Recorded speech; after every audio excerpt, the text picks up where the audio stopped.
Olá, boa noite. Boa noite, Elze, boa noite, Renata. Oi, Estamos aqui Vanessa. mais um encontro bem especial, com um tema muito profundo e importante, que é a justiça restaurativa, uma perspectiva humanizante de justiça. É um prazer estar aqui com vocês, é um prazer estar aqui com a nossa coordenadora Elze Ellen. A Cláudia está conosco também, só não está aqui aparecendo, né, Cláudia? Um beijinho para você, para toda a equipe do Petrópolis da Paz. A gente está vendo quem está chegando agora. E vamos lá.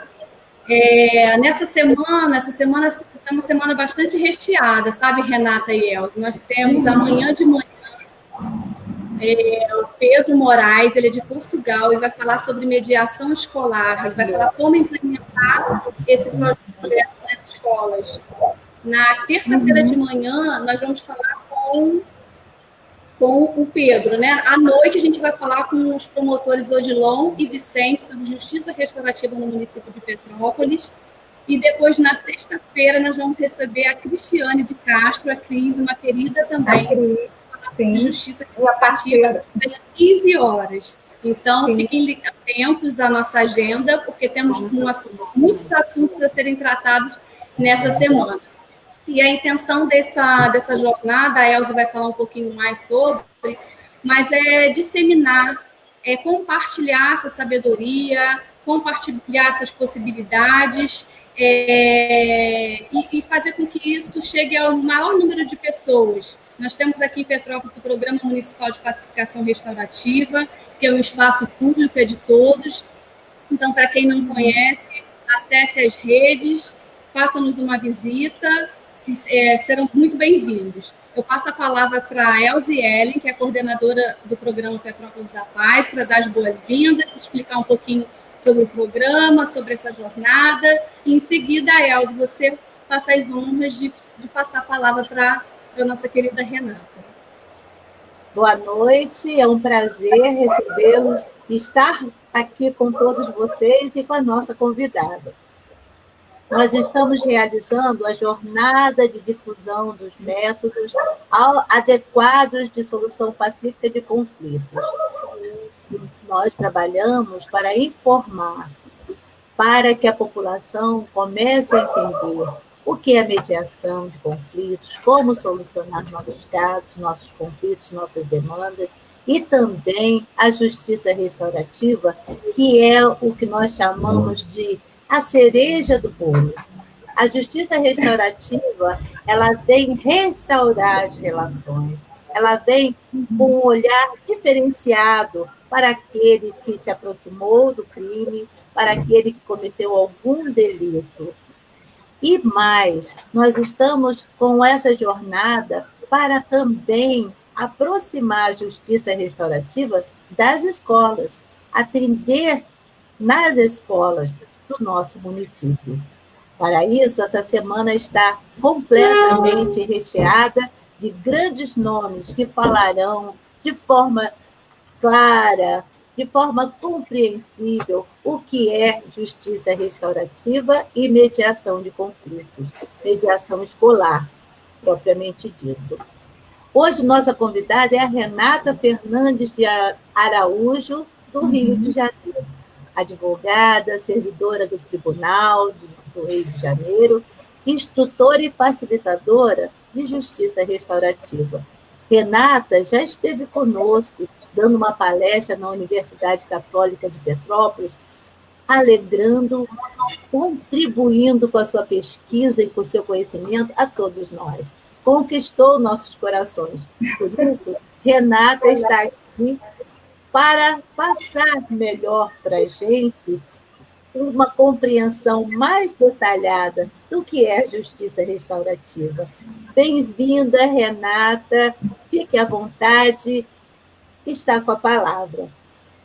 Obrigada, Elze. Obrigada, Vanessa. É um prazer, é uma honra para mim ter sido convidada por vocês para dividir esse espaço e para trazer um pouquinho do meu conhecimento, daquilo que eu tenho estudado, né, e também vivenciado sobre a justiça restaurativa. Então, eu quero também convidá-los a mergulhar nessa piscina, né? Porque eu quero que vocês tenham essa compreensão da justiça restaurativa, mas que se apaixonem por ela como eu me apaixonei, né? Eu sou advogada de formação, como a Elze disse, Vanessa, trabalho já há quase 20 anos no Tribunal de Justiça, hoje como facilitadora e também como instrutora, e foi uma jornada aí de 5 anos, acho que eu fecho esse ano, quase 6 anos de estudo, e muito feliz, assim, por ter aberto a minha perspectiva, o meu horizonte e ter visto a justiça de uma outra forma. Então, o convite é exatamente esse, que a gente possa entender o que é a JR. E aí eu não sei se vocês vão ficar felizes ou tristes, mas não há um conceito fechado, né? A justiça restaurativa, ela é ampla, a gente não pensa dentro da caixa, né? Ela não tem uma coisa, algo assim que é totalmente sistematizado, ao contrário, e aí eu queria pensar que nós, como seres humanos, somos seres sociáveis, né? Nós somos sociais e eu acho que que a nossa dor maior, se a gente pode falar como humano, é quando nós nos sentimos desconectados. Madre Teresa de Calcutá mesmo diz que a maior dor do ser humano é quando ele está só, quando ele não pertence a nenhum lugar. Então, por exemplo, se eu perguntar para vocês qual é a maior dor que vocês já sentiram na vida, dificilmente alguém vai me dizer que foi uma dor quando quebrou a perna, mas certamente vai se lembrar e relembrar das dores que sofreu por alguma exclusão, por uma não aceitação, por uma situação de bullying que passou na escola ainda na infância. Então, isso me mostra que o nosso cérebro é desenhado para que a gente possa conviver, para que a gente possa estar conectados. Então, a justiça restaurativa, ela fala muito a respeito disso. E aí eu trago uma definição do Howard Zer, quando eu tive assim, o privilégio, em 2017, 2019, estudar fora, numa universidade que cuida, né, dessa cultura de paz, nós estudamos ali em Washington profundamente a justiça restaurativa, e uma das coisas preciosas, reflexões que eu escutei dele foi que a JR é um conjunto de princípios e valores que nos auxiliam a desenvolver habilidades relacionais, sendo uma forma de ser e estar no mundo, e de conviver com o outro. Então, assim, a justiça restaurativa, ela vai trabalhar nessas 3 dimensões. Ela trabalha na dimensão relacional, na institucional e na social também. E aí a gente fala um pouquinho a nível de comunidade, né? E outro professor que eu gosto muito e que ele ajudou a construir a justiça restaurativa no Brasil, através do Ministério das Relações Exteriores no Canadá com o Brasil, que é o João Salme. Ele traz algo que eu acho muito lindo. Ele fala, em seu sentido mais amplo, a justiça restaurativa seria uma justiça baseada em um conjunto de princípios e práticas que nos permitem humanizar e ser humanizado. Então, ele fala assim, a JR é nisso que eu acredito, é sobre participar, é sobre agir, é sobre engajar, é sobre tomar decisões em conjunto, em qualquer lugar, a qualquer hora. E aí, é importante também, porque a justiça restaurativa, como você falou, Elze, ela começou realmente pela área criminal, no Canadá, num caso que envolviam 2 jovens numa situação de vandalismo, e um oficial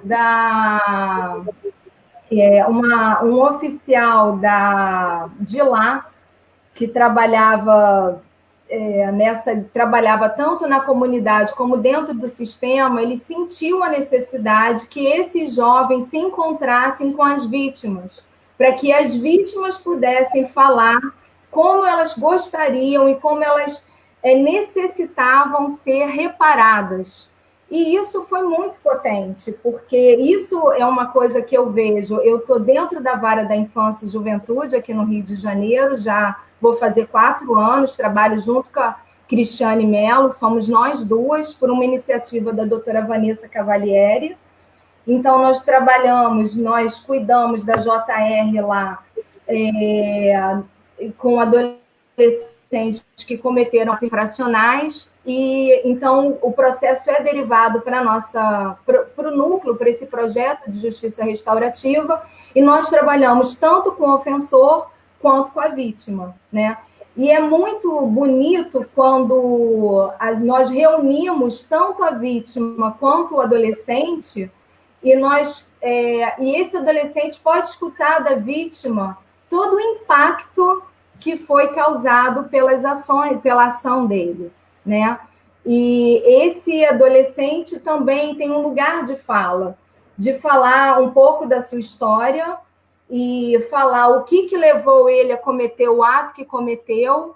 E isso, eu acredito que é a chave de mudança, né? A mudança desse olhar da vítima para esse adolescente e nessa compreensão ampla desse saber coletivo que no ato da fala você percebe. Então, eles ali juntos podem pensar, a vítima vai falar para ele como ela gostaria que essa reparação se desse, e muitas vezes o que a vítima quer não é uma reparação, por incrível que pareça, de ordem material, né? Muitas vezes ela quer que ele retorne para o colégio, ela quer que ele pare de se drogar, ela quer que ele possa ficar melhor com seus pais, ser melhor cuidado, e muitas vezes a gente escuta ali no círculo algumas possibilidades, até de trabalho, algumas situações que a própria vítima oferece para esse adolescente.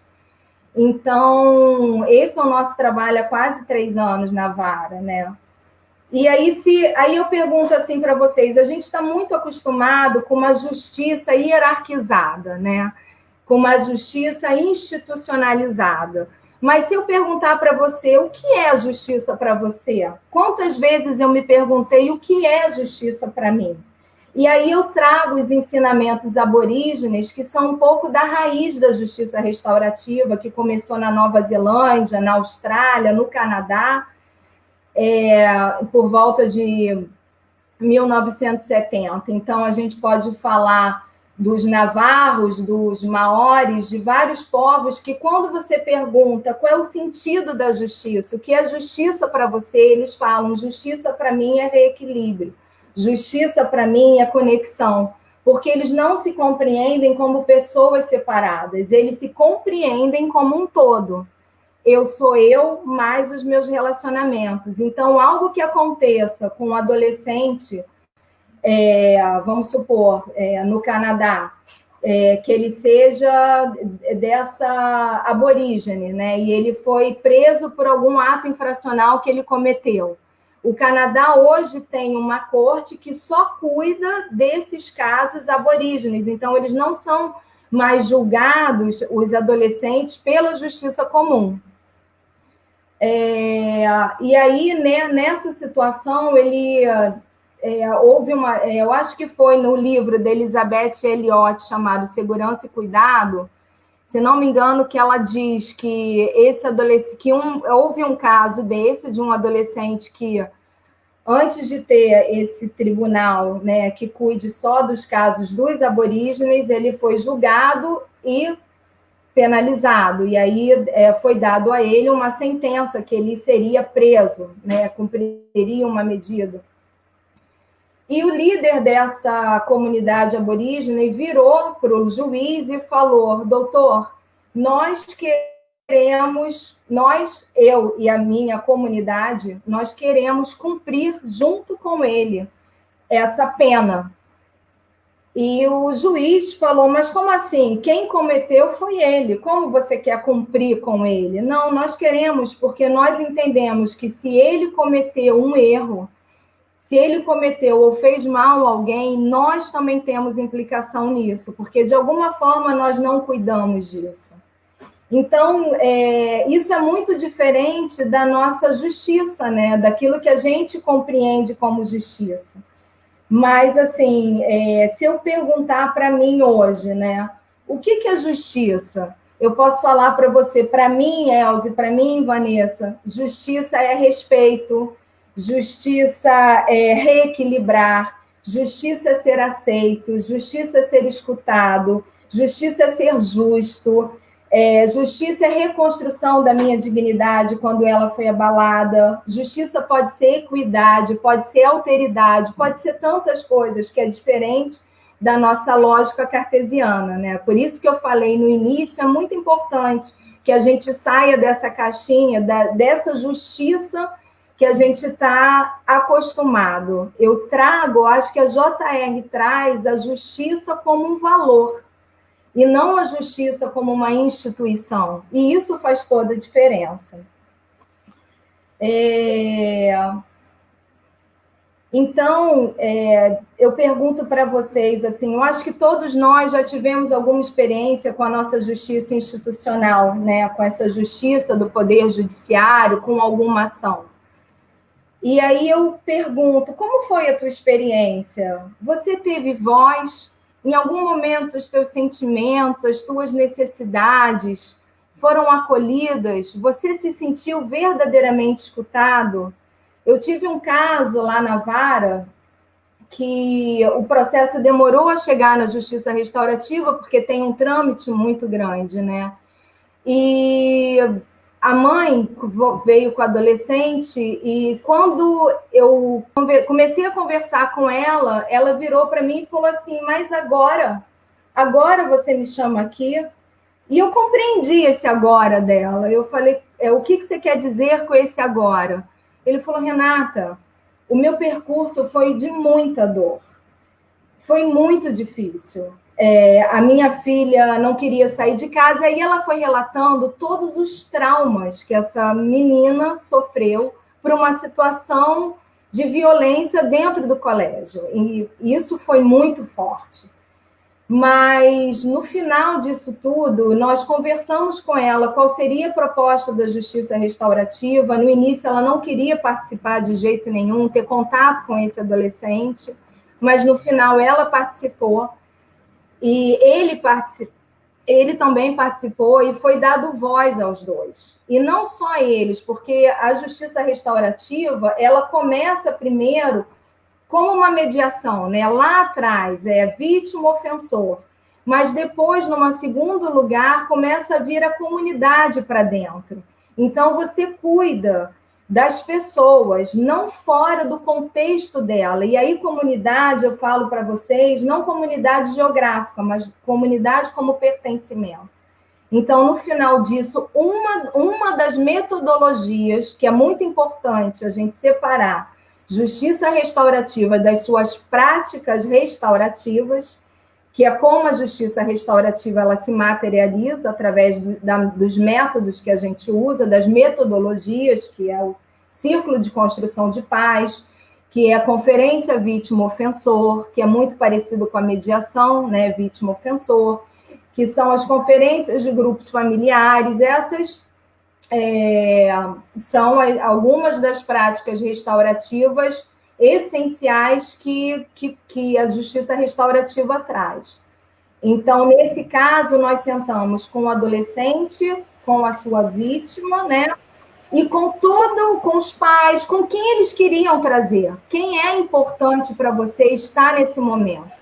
E aí você dá voz a todos eles, todos eles ganham voz nesse momento, e no final a gente pergunta, então, são várias perguntas feitas ao longo dos círculos, né? Mas o que você precisa para retornar à sua vida, para ressignificar aquilo que te aconteceu? Porque muitas vezes o que a vítima precisa é ressignificar, é dar um novo significado para o trauma. E a justiça restaurativa, ela cuida desse trauma também, né? Ela tem essa visão holística, multidimensional, multidisciplinar, interdisciplinar, transdisciplinar. Ela cuida do todo. O João Salme fala muito isso, né? Eu não posso enxergar o ser humano apenas pelo comportamento dele, porque isso é extremamente, você vai excluí-lo. Se você olhar apenas o que ele fez, você descaracteriza ele de quem ele é. Cadê a história? O que aconteceu? Quantas vezes, quando a gente escuta um adolescente falar e ele cometeu algum ato infracional, e você vai explicar toda a história dele, é muito impactante, porque você vê que o ato foi um transbordar de tudo que ele vivenciou, de todos os traumas, do não pertencimento, quando é caso de escola, do bullying, né, de situações familiares, de coisas assim muito duras, muito difíceis que esse adolescente viveu e vive. Não que a gente use isso como então isso seria uma justificativa. Não, eu só estou trazendo que eu não posso julgá-lo apenas dentro da justiça restaurativa por esse comportamento. Mas é interessante também dizer que a justiça restaurativa, ela não exclui a nossa justiça tradicional, a nossa justiça retributiva. O convite é que ambas possam andar juntas, mas existem essas diferenças dela, né? Por exemplo, a JR, ela pergunta, primeiro, o que aconteceu? Né? O que houve? Quem sofreu dano? Qual é a tua necessidade? Quais são os teus sentimentos? O que foi mais difícil para você? E do que você precisa? Qual é a tua necessidade? O que você precisa para continuar na tua vida? São essas as perguntas. É diferente da nossa lógica cartesiana, da nossa justiça, que vai perguntar, vai saber que um crime, lógico, né, foi cometido, então uma lei foi infringida, ok? Alguém cometeu isso e eu preciso puni-lo. É isso, né? Só que a JR, ela vê o crime, o ato infracional, como um dano a pessoas e a relacionamentos. E ela devolve aos verdadeiros atores, à vítima, ao adolescente ou ao ofensor, porque pode ser também um adulto, eu estou falando porque do meu lugar de fala, e a comunidade, ela devolve a eles o que você precisa para ficar bem, para ressignificar a sua vida. É isso. Esse lugar, na nossa justiça tradicional, é tomada pelo Estado. O Estado é vítima. Então, a vítima realmente, aquele que sofreu o dano, ela vai para o processo como o processo precisa da informação, porque eles precisam entender o que aconteceu e qual é a medida socioeducativa ou qual é a pena que vai ser dada. Então, a lógica é bem diferente do que a gente está acostumado. Acho que eu já falei muito, né? Renata, Você falou para a gente, então, um pouquinho o que é a justiça restaurativa, falou um pouquinho da diferença da justiça retributiva e a justiça restaurativa. Você falou um pouquinho das práticas, não sei se você pretende entrar um pouquinho mais, explicar um pouquinho mais cada uma delas. E eu tenho um comentário aqui da Alba que eu vou aproveitar para fazer uma pergunta para você continuar. A Alba é diretora da Germano Valente, uma escola aqui de Petrópolis, parceira do programa. Muito bem-vinda, Alba, e a cada um de vocês que estão aqui conosco. Ela colocou que é preciso que os adolescentes tenham voz, sejam ouvidos e sintam-se pertencentes aos espaços, seja na escola, na sociedade. Então, você pode aproveitar esse comentário da Alba e falar para a gente um pouquinho sobre a justiça restaurativa na educação? Sim, com certeza. Mas eu quero fechar antes, Alba, de falar isso, eu queria só trazer o seguinte: a justiça restaurativa é uma justiça voluntária, ninguém é obrigado a estar, né, é um convite que é feito, ela não é hierarquizada, isso é muito importante também falar, diferente da nossa justiça tradicional, e a gente fala que é um poder com, não é um poder sobre. Né? Então, e aí a gente, nesse entendimento da justiça como valor, a gente pode entender essa justiça pela sociabilidade, pela associação. É uma justiça enraizada no ato da fala, no diálogo, na capacidade discursiva e no compartilhamento de saberes e de contar as suas histórias.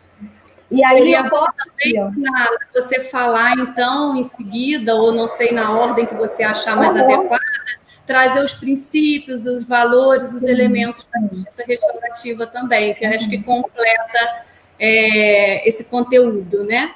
Sim, sim. Agora eu só vou trazer um ponto sobre a punição. Né? Se a gente puder pensar na lógica punitivista, né? Que normalmente nós estamos acostumados, que é responder como é que a gente responde a comportamentos. E como é que isso a gente pode pensar com relação às nossas escolas, né? Que se a gente pensar, o aluno cometeu alguma coisa, normalmente seria uma advertência. Depois a gente vai passar para... Muitas vezes ele é retirado de sala, a gente vai suspender esse aluno e algumas vezes é necessário até a expulsão dele. Então, respondendo a tua pergunta, Vanessa, sobre a escola, a gente pode falar na ética do cuidado na educação, né? Que a premissa maior é: não podemos separar a educação da experiência pessoal. Então, qual é o desafio disso?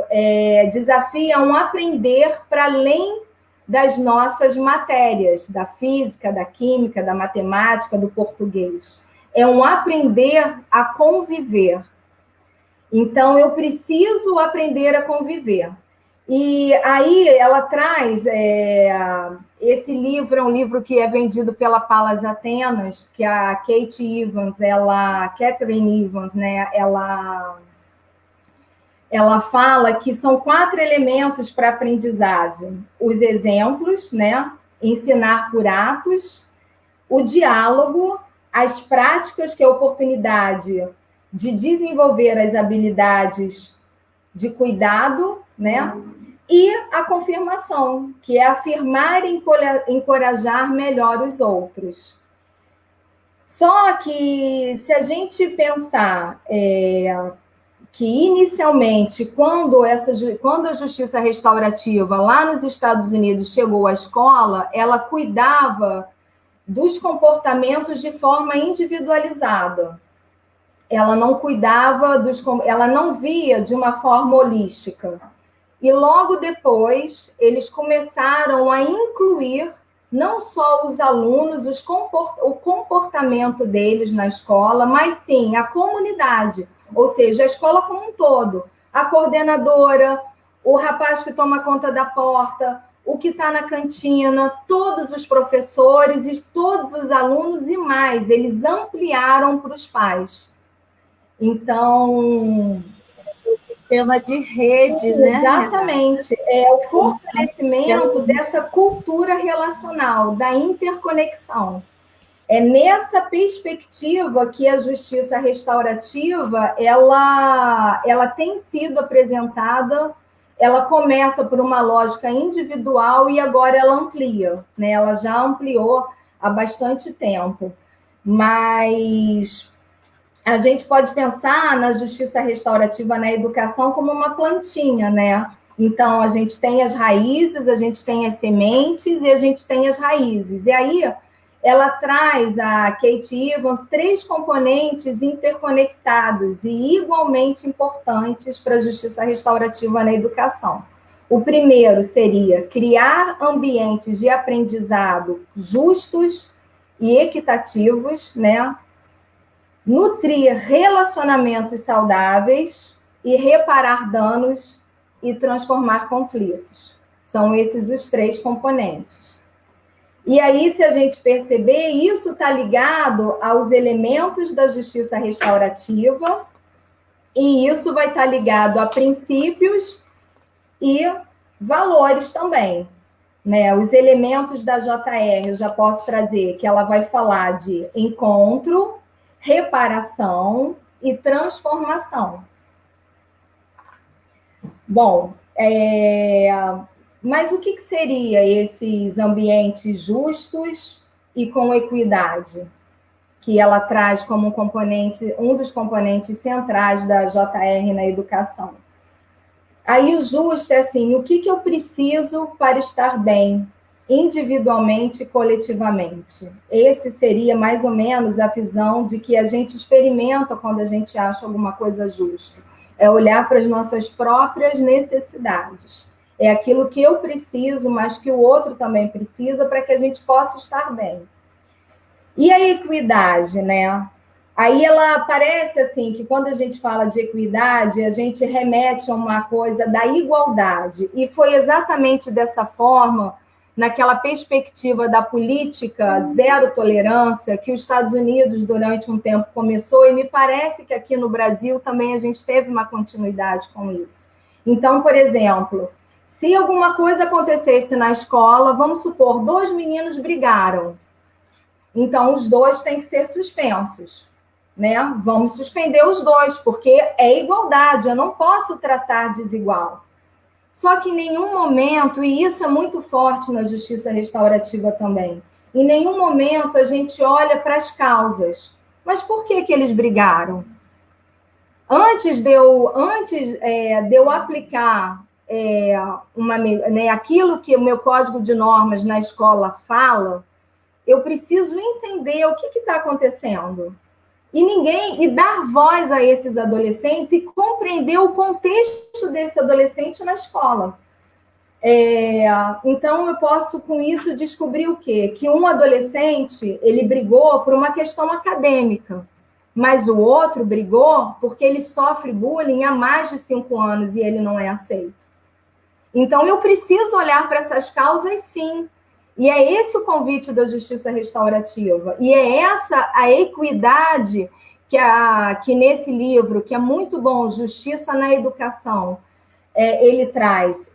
Você tem que ser justo, é o bem-estar de todos, mas eu tenho que olhar para isso de forma que eu vou tratá-los com equidade. Os outros, que é nutrir relacionamentos saudáveis, eu acho que fala um pouco disso, da necessidade de todo ser humano estar em bons relacionamentos, e a reparação dos danos, que é atender essa necessidade de quem sofreu o dano, e transformar dessa forma os conflitos, que aí eu digo que é aquilo que eu falei lá no início. Eu acredito que esse dar voz e essa compreensão, que seja um adolescente, porque a justiça restaurativa em outros países ela é usada pelas vítimas, se as vítimas querem, até para pessoas que estão presas no corredor da morte. Exatamente nesse lugar de que eu preciso ressignificar aquilo que me aconteceu. Eu tenho perguntas a fazer que eu preciso fazer para que eu possa virar essa página na minha vida. Então, quando a gente fala de transformar conflito, eu falo que esse adolescente ou esse homem que cometeu um crime, quando ele escuta todo o impacto que ele teve, que ele causou na vida de uma pessoa, quantas vezes a gente escuta um adolescente falar: tia, eu roubei o celular, mas ela tem dinheiro e ela vai comprar, tem dinheiro para 15, e eu precisava, sei lá, desse celular para alguma coisa.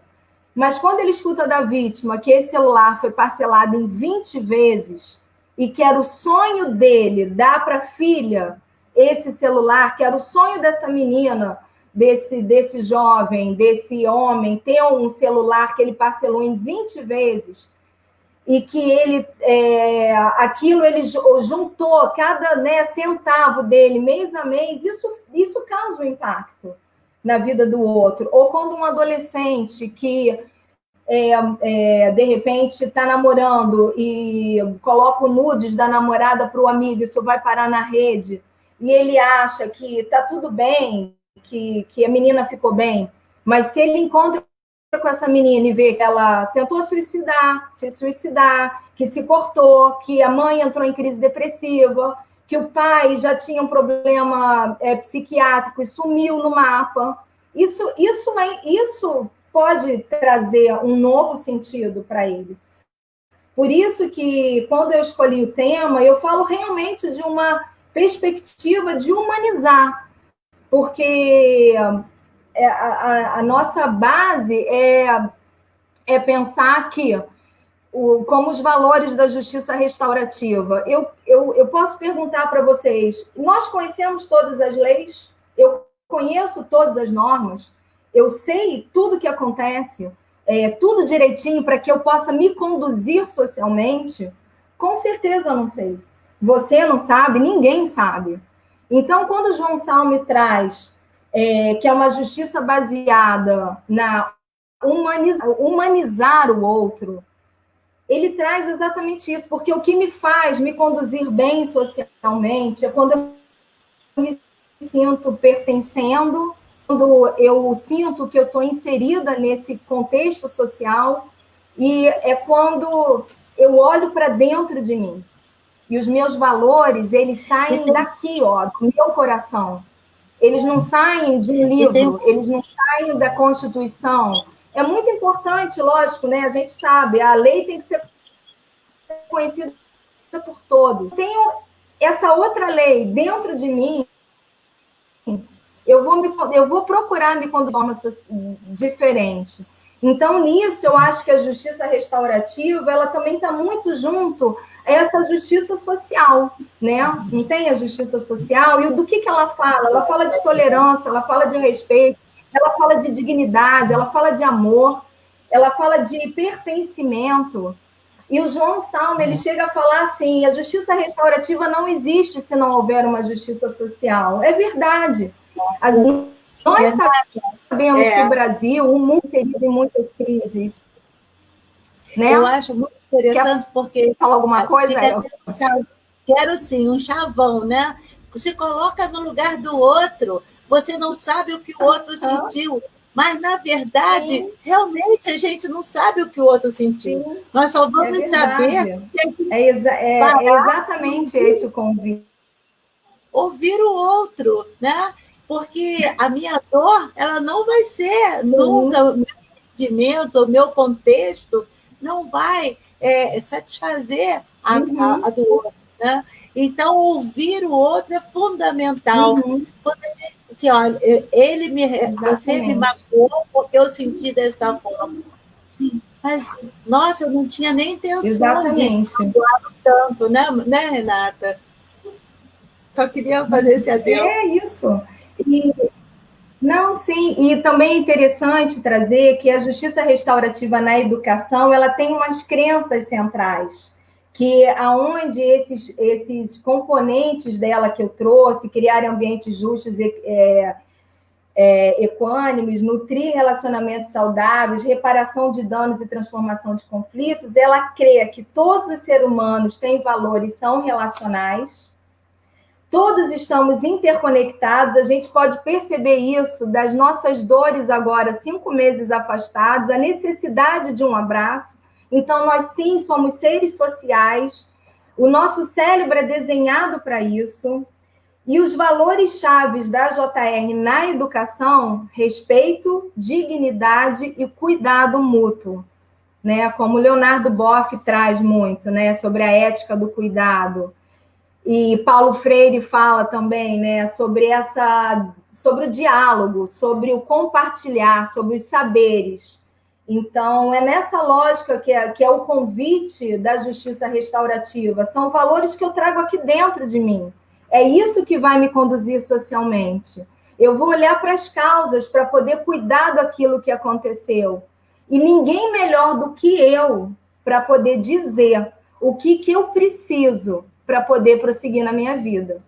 Então, isso é muito diferente. Eu trabalhei 13 anos numa vara de família como secretária de uma juíza que, enfim, né, ela foi a desembargadora e eu procurei um outro percurso, uma pessoa muito querida, e ela...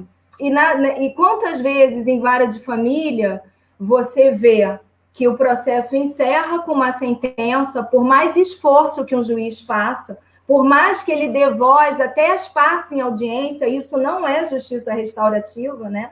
Você dá voz só, é um arcabouço, né? E aí, daqui a um ano, esse processo retornava. Aí você, mas por que retornava? Ele retorna, sim, ele retorna porque uma sentença não põe fim aos conflitos, porque eles permanecem, porque as relações continuam e precisam ser cuidadas de uma outra forma.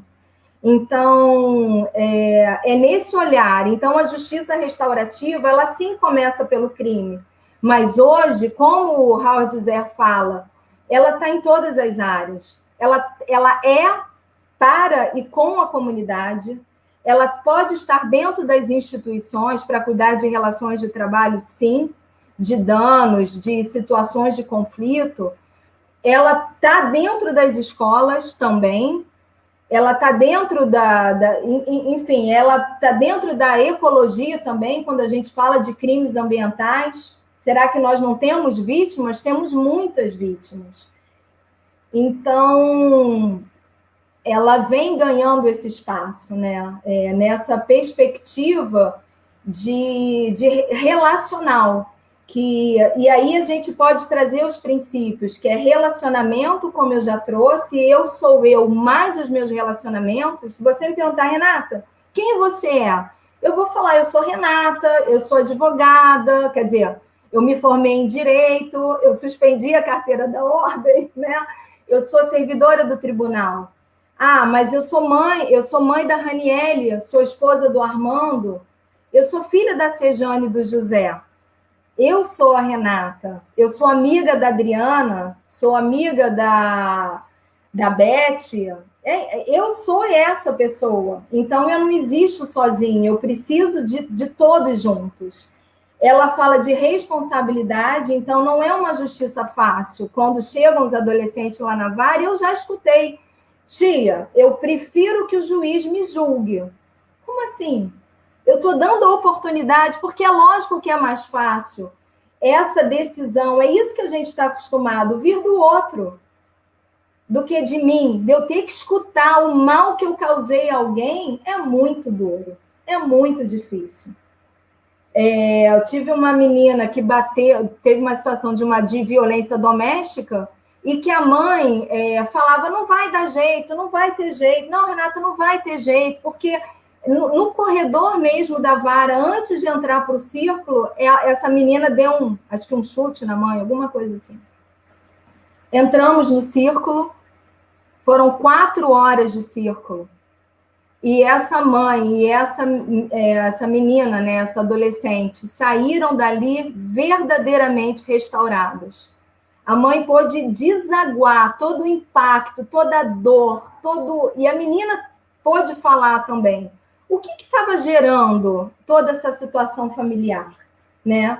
Então, ela traz essa responsabilidade. O primeiro passo é esse adolescente, eu falo de adolescente porque é o meu lugar, mais uma vez eu relembro isso, ele vai se responsabilizar, ele não precisa me descrever como está escrito na denúncia que o Ministério Público fez, mas ele precisa se responsabilizar pelo ato dele. E não é uma responsabilidade pela culpa, é uma responsabilidade no sentido desse olhar para si, de que eu realmente cometi um dano a alguém, como o João Salme traz, como o Howard Zer traz, como a Elizabeth Elliot traz.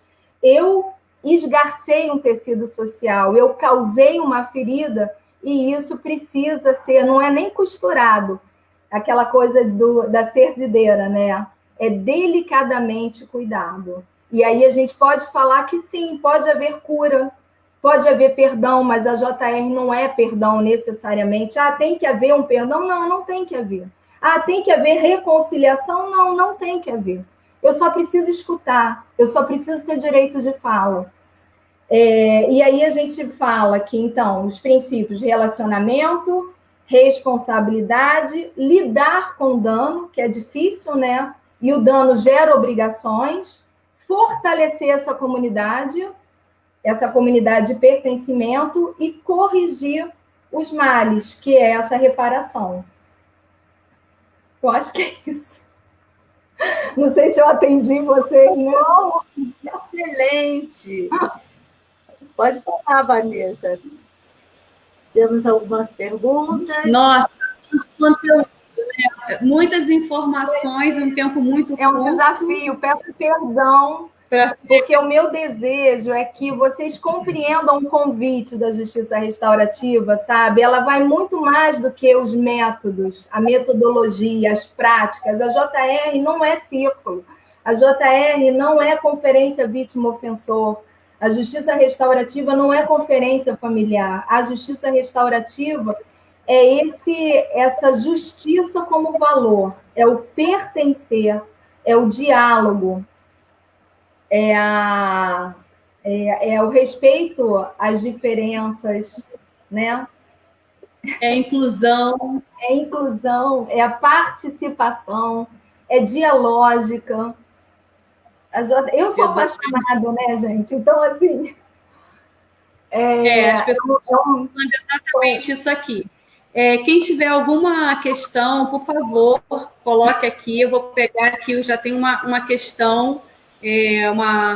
A Cláudia quer colocar uma... Cláudia, pode ir colocando Vanessa, a pergunta enquanto eu vou procurando aqui, porque eu vi passar uma pergunta também, e aí eu faço em seguida, tá bem? Então, Renata, sempre que eu te ouço, eu fico comovida, principalmente porque você vivencia, né, esse processo, e a gente simpatizante e aspirante a ver essa prática permeando todas as relações, né? Mas a gente está no caminho. E eu não sei também se você colocaria, mas eu, quando estou aprendendo alguma coisa, já tive o privilégio de te ouvir falar outras vezes, e você tem algum caso emblemático que você pudesse contar, que você acha pertinente? Porque eu imagino, eu me arrepio quando a gente fala disso, quando eu te ouço falar. Algum caso que tenha sido bem emblemático, que você acha pertinente contar para as pessoas que ainda não têm, né, nenhum contato, para elas sentirem exatamente a profundidade do que a gente está tentando aflorar para todo mundo? Então, eu posso contar um pouquinho mais sobre esse caso de violência na escola, né, que eu trouxe um pouquinho dentro da minha fala, mas é muito interessante, porque esse adolescente, esse processo não está mais comigo, mas eu mantenho contato. Assim, né? A mãe me liga, eu ligo, porque eu acredito que é isso, né? O meu papel não se encerra porque eu devolvo um processo, o meu papel continua. Então, alguns casos, eles inclusive têm o meu telefone, eles acessam. É lógico que é pensado, né, gente, pelo cuidado, enfim, eu não posso sair dando meu celular, mas nesse caso, sim. Esse adolescente, ele chega à vara com a sua mãe. São 2 casos que eu tenho, mas eu acho que eu vou ficar com esse, que tem relação com a escola, eu acho que para vocês vai ser melhor. E esse menino tem uma questão muito séria de hiperatividade a vida inteira, e isso também é muito importante. A justiça restaurativa, ela não existe sem rede, né? Então, eu preciso da saúde, eu preciso da educação, eu preciso de estar tudo funcionando para que a gente possa, você percebe uma situação e você encaminha. Isso eu e a Cristiane fazemos muito, a gente vai encaminhando, né? Vai encaminhando para a saúde, vai encaminhando para a educação. Mesmo assim, a gente sabe que está tudo muito difícil, mas a gente não deixa de tentar acessar a rede. E isso é super importante falar. Então, ela diz que desde pequena, esse adolescente, ela luta para que ele consiga tomar Ritalina, medicação, e ela não consegue dar essa medicação, porque às vezes o posto não tinha Ritalina, e esse menino vai crescendo. E esse menino vai crescendo extremamente reativo. Qualquer coisa, assim, extremamente inteligente, extremamente comunicativo, extremamente engraçado, mas nada, uma fagulha era o suficiente para ele estourar. E assim foi nesse caso. Acho que quando eu recebi o caso dele, já era a segunda passagem dele pela vara.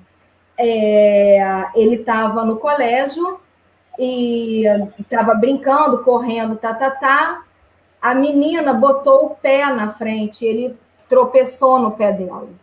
E ele diz que nessa hora, quando ele levantou com tanta raiva que apagou. Ele simplesmente foi para cima da menina e, assim, a menina ficou toda deformada. E ele foi expulso dessa escola, e essa menina ficou com sequelas mais de 1 ano. Foi dessa mãe que, quando chegou o processo para mim, ela foi à vara, ela falou, mas agora? Então, ela passou por todo o trâmite, né, que tem que passar, judicial, até que ela chega na justiça restaurativa e ela conta. Essa menina entrou em crise depressiva, essa menina não saía de casa, praticamente perdeu o ano, enfim. E a gente escuta o adolescente, escuta ela, e, assim, às vezes um processo fica na nossa mão 1 ano, né? Porque é muito escuta. E aí a gente vai ampliando a rede, trazendo a tia, trazendo a amiga que estava na hora que essa situação aconteceu, e aí tudo bem. Nós conseguimos ouvir a todos, um processo muito delicado, e inicialmente ela não queria participar de jeito nenhum. Não, Renata, não, Cristiane, não quero participar, não quero, não tenho condição. E até aquilo a gente vai encontrando, e aí ela resolve, tá, então eu vou participar. Então, nós marcamos o círculo, né, que é a metodologia que nós usamos na vara, e quando essa adolescente chega com a mãe, com a amiga, acho que com a tia, com toda a rede de pertencimento que ela escolheu, porque se sentiria segura no círculo com elas, ela diz, eu não quero participar. E aí está o adolescente, está a família, está o tio, todos ávidos por esse encontro. O adolescente tinha muita necessidade de pedir perdão para essa menina, e ela diz, eu não quero participar. E aí a gente foi com todo cuidado, ela aceitou entrar na sala só com os pais do adolescente, sem o adolescente, pôde escutar um pouquinho desses pais, e mesmo assim ela falou, não, eu não quero participar. E aí a amiga dela falou assim, e se nós ficássemos fora da sala, no processo circular, a gente tem um objeto que vai passando de mão em mão, que isso permite que todos falem, né, no seu momento e que todos escutem. Então, o objeto da fala, ele passa no mesmo sentido ou em sentido oposto. Então, ele não pula de mim para o outro que está do outro lado. Ele tem uma lógica, né? Ele vai passando. Então, assim, todos têm direito à fala e todos têm o direito de serem escutados. É isso que o objeto da fala faz. Que eu tenho que falar rapidinho, porque eu estou vendo que a hora está passando. Aí a menina falou, então, vamos ficar fora da sala? E a gente fica com o celular aberto, e assim você pode escutar tudo que é dito dentro da sala. E assim, ela concordou. Ela falou, então eu não vou embora, eu vou ficar fora da sala. Então ficou a mãe dela, a tia dela, a amiga dela foi com ela para uma salinha, com o celular na mão, e se conectou com o celular da mãe.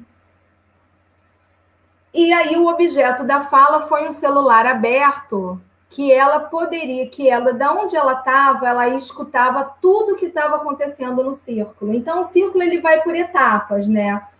Começa com uma cerimônia de abertura, que pode ser uma canção, pode ser um texto. Da cerimônia de abertura, a gente vai para o check-in, para saber como as pessoas estão chegando naquele espaço. Depois a gente vai para a contação de histórias, porque isso conecta a humanidade, né? A humanidade aflora de cada um. Então, eu conto a minha história, escuto a tua história, eu me vejo através da tua história. Então, a gente prepara isso nesse momento, e aí tá. E depois a gente toca no miolo, que é o porquê todos estamos ali. Então, tem algumas perguntas que são direcionadas. O que aconteceu? O que você sentiu, né, naquele momento, o que foi mais difícil, o que ainda é difícil, o que você precisa. Então, quando nós chegamos nessa etapa, e aí já eram umas 2h30 de círculo, essa menina fala pelo telefone, eu não me lembro se foi mais ou menos assim, eu quero entrar. Então, foi tão lindo, porque ela escutou tudo. E no momento que eles iam decidir o que era necessário como reparação, ela resolveu dar voz a ela. Então, ela entra na sala, firme, e deságua ali. Consegue dar voz a todas as suas necessidades, consegue falar de todos os seus sentimentos, de tudo que ela passou, e dá voz e fala o que ela precisa como reparação.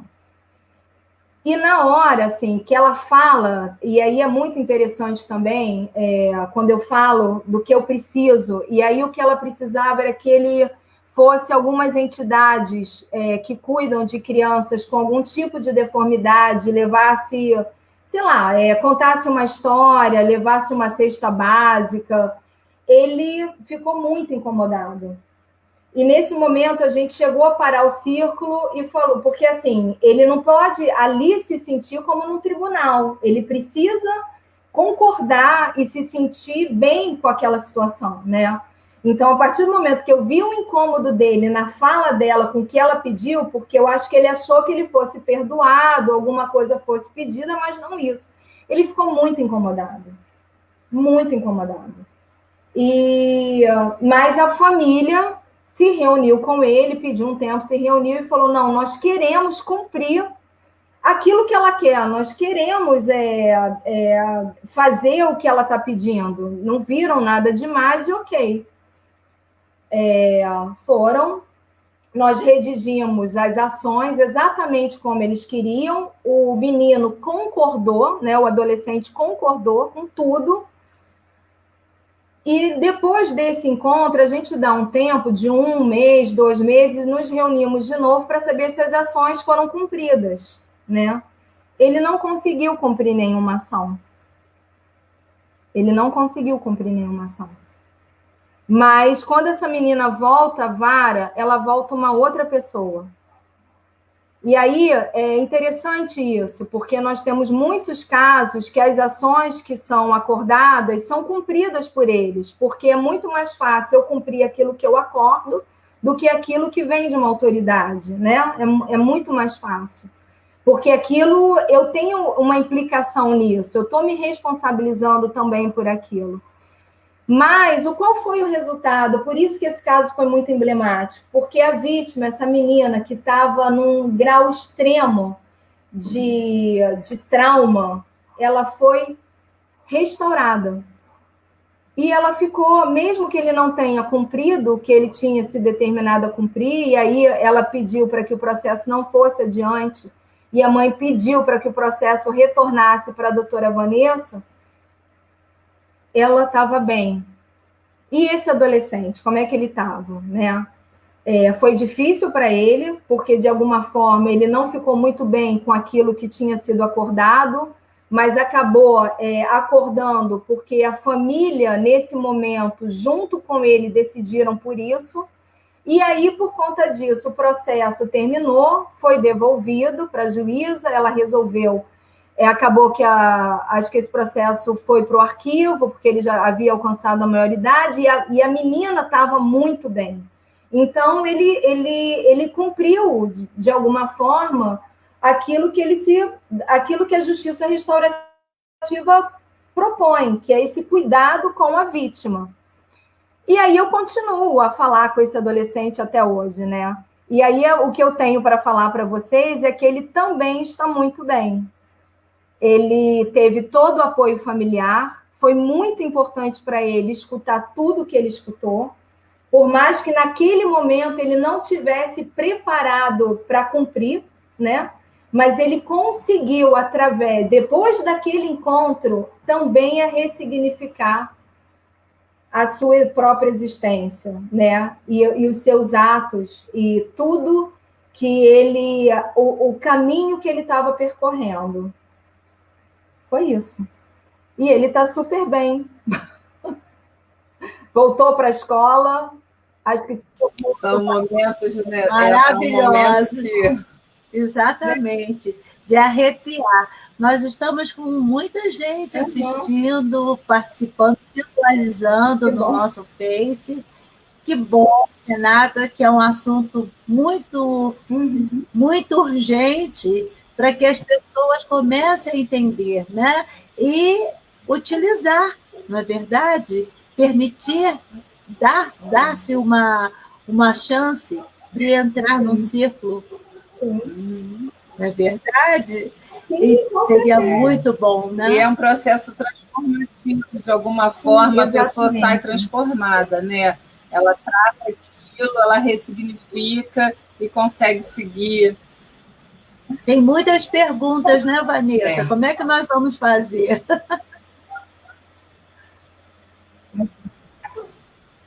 A Vanessa está sem áudio. Sem som, Vanessa. Eu quis trazer, gente, um caso. Temos Temos sim, algumas perguntas, e é importante, Renata, colocar que existe um pré-círculo, né? Então, você escutou as partes antes. Muitas vezes. Houve um momento do círculo, né? Sim. E o pós-círculo, há um acompanhamento depois, né? Que eu não sei, você pode dizer 3 meses, depois 6 meses, e alguns ficam falando com você até hoje, né? Então, hoje. Tem acompanhamento também, que é muito importante. Eu tenho aqui uma pergunta, eu acho que eu vou começar pela do Alexandre, e a gente segue, tá bem? O Alexandre diz o seguinte: no contexto atual de aumento da criminalidade e também a crescente demanda por punição cada vez mais severa dos infratores, como a JR entraria nessa questão?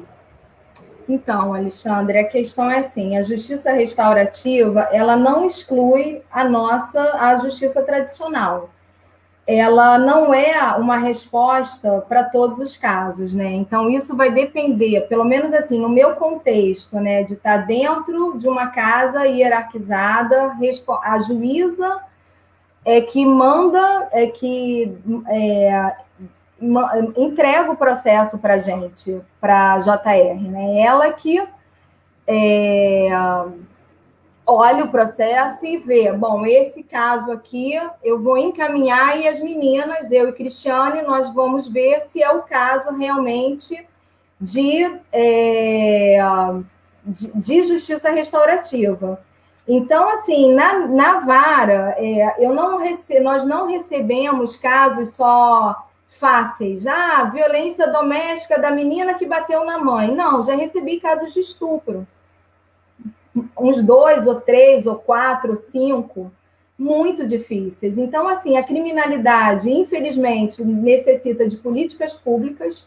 Eu acho que a justiça restaurativa ela tem que estar na comunidade, né? Ela tem que alcançar a escola, ela tem que alcançar toda a rede de pertencimento, né? Seja onde esse menino está inserido. Então, ela tem... Por isso que é importante a gente falar, a JR ela não é só para a área criminal, ela tem que estar em todos os contextos.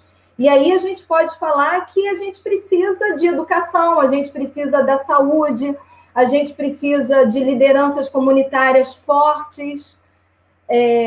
Infelizmente, infelizmente, nem tudo a gente vai responder pela justiça restaurativa, né? Acho que, não sei se eu respondi a tua pergunta, mas, assim, por exemplo, nos Estados Unidos, ela é usada, no caso da vítima, nesse olhar para a vítima, se ela quer encontrar com a pessoa que cometeu o dano, né, o crime, até no corredor da morte. Então, assim, muitos estados, eu sei que limitam os artigos que podem ser encaminhados para a justiça restaurativa. Nós estamos aqui com uma boa... Hein, Vanessa? Nós estamos aqui com uma política pública muito forte, e, se Deus quiser, cada vez, né, se irá se fortalecer, né, nesse município, se Deus quiser, né, Vanessa? Eu acredito que assim, é o fortalecimento da comunidade mesmo, sabe? É políticas públicas para poder cuidar de todos esses casos que transbordam para o judiciário. Exatamente. Então, eu acho que essa é uma bela forma de se cuidar, né? Da inserção da JR em todas as áreas. Isso seria muito bom. Eu vou fazer mais uma pergunta aqui, que eu acho que dá para a gente contemplar mais umas duas, né? Talvez. Não necessariamente precisa estar ajuizado, correto? Então, o que acontece? Então, o Ministério Público... Obrigada, Carla, pela participação. Obrigada, Carla. Por exemplo, o Ministério Público, o nosso núcleo ainda é um projeto do tribunal, né? Então, os nossos casos são todos institucionalizados. A gente não recebe processo sem que ele esteja judicializado. Mas o MP, eles têm um núcleo de justiça restaurativa que o processo não precisa ter sido judicializado.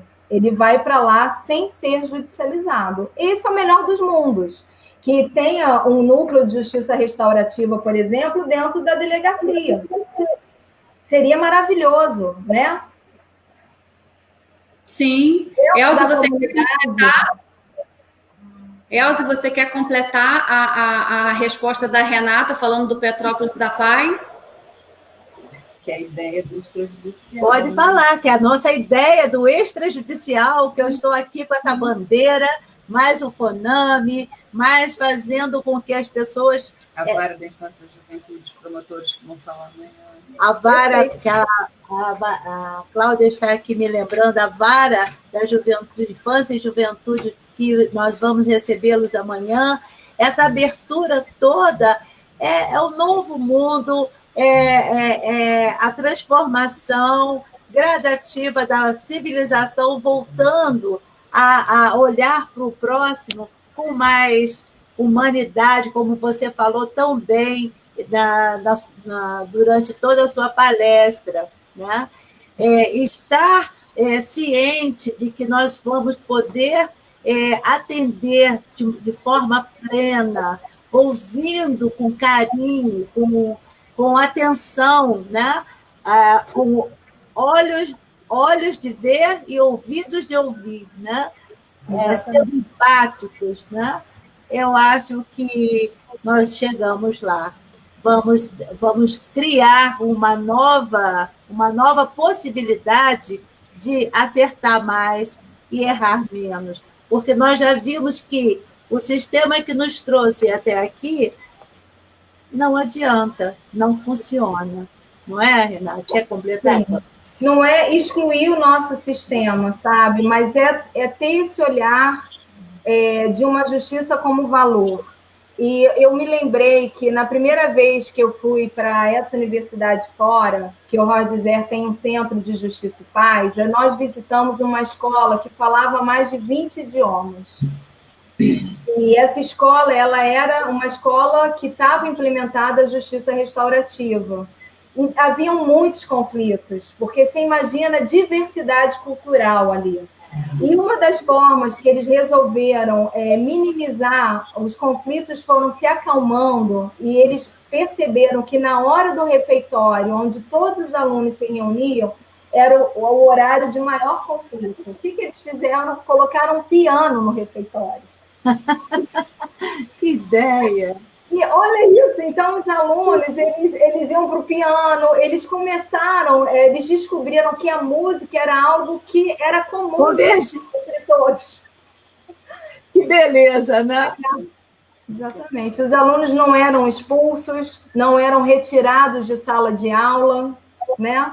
Me lembrou das rádios, né, que eram conduzidas pelos alunos também durante o recreio, né? As rádios que passavam informações, músicas também.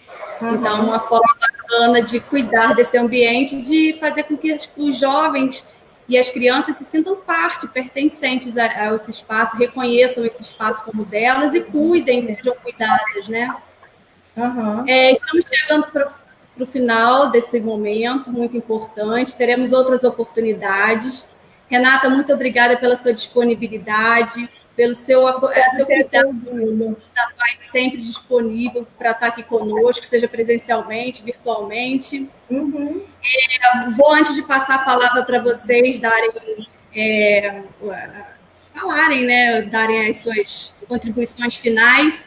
Só lembrando a todos que amanhã pela manhã nós vamos receber o Pedro Moraes, que vai falar sobre como implementar o projeto de mediação escolar. Então, uma oportunidade muito grande. Ele é de Portugal e vem fazendo isso lá e cuidando disso. Depois a noite... Renata. Pedro, professor do IMAP, junto com o Vesula, maravilhoso. Excelente. À noite, nós vamos receber os promotores Odilon de Paula e o Odilon Medeiros e Vicente de Paula, que vão falar sobre justiça restaurativa no município de Petrópolis, vão falar da socioeducação, das medidas preventivas e dessa parceria também com Petrópolis da Paz. E na sexta-feira, às 15 horas, nós vamos receber a Cristiane de Castro, que é a Cris, uma querida também, que vai falar sobre justiça restaurativa. A gente deixa também um beijo para a doutora Vanessa Cavalieri, para o Grupo Reflexivo do Rio de Janeiro, que estuda justiça restaurativa, e da região serrana também, né, Elze? Que também temos um grupo reflexivo de justiça restaurativa. Então, deixo aqui o meu abraço para vocês todos que nos acompanharam nesse momento, e a gente aguarda vocês todos durante a semana, porque a jornada só está começando. Passo a palavra para a Elze, para a Cláudia. Pode falar, Cláudia, pode falar. A gente te agradece muito, Renata, é sempre um prazer, é sempre enriquecedor e sensibilizador te ouvir falar. E a prática, né, como você exemplifica, vivenciando, né? Isso eu acho que é muito importante e é o que a gente precisa para levar para as pessoas, para as pessoas que ainda não têm noção do que é, que a gente está no meio que a gente sabe o que é, né? A gente está caminhando, mas o grande povo ainda não sabe, e é esse o nosso objetivo, fazer essa semeadura para a gente poder buscar uma sociedade mais justa, que cuide, né? Que as pessoas aprendam a cuidar dos seus danos e se responsabilizem. Enfim, só tenho a te agradecer. Bom, antes de terminar, agradecendo a Renata, eu quero lembrar que as respostas que, infelizmente, não deram tempo da Renata responder, serão, sim, enviadas, respondidas através do chat. Nós não vamos deixar de atender a nenhuma pessoa. Obrigado a todos por estarem nesse momento conosco. Renata, um especial agradecimento a você. Sim, obrigada. Eu gosto muito daquela sua referência, encerrando os ciclos. Vamos fazer? Deixa eu te falar, Elze, eu queria terminar com uma frase da Kate Evans. Posso? Pode. A Kate é da universidade que eu fui em 2019, eu tive o prazer de escutá-la falar, e ela que é mestre em justiça restaurativa na educação, e ela forma os professores e todos na escola, de coordenadores a todos. Então, ela fala assim: eu tenho uma visão muito bonita do que as escolas deveriam ser. Eu tenho um grande sonho. Porém, são as pessoas que estão lá, no dia a dia, que vão fazer acontecer. Isso. E tudo que eu aprendi foi com elas. Que coisa linda. Encerrar. E aí eu também quero trazer uma fala do Hard Zer, que eu escutei agora em 2019. Alguém me disse outro dia que o mundo seria o mesmo com a gente aqui ou sem a gente aqui. Então, temos que nos unir, porque o mundo está aqui de qualquer maneira. É verdade. Agradeço. Lindo demais. Obrigada, querida. Obrigada a todos que puderam me escutar. Espero ter contribuído. Muito. Muito obrigada. Tchau, tchau. Até a próxima.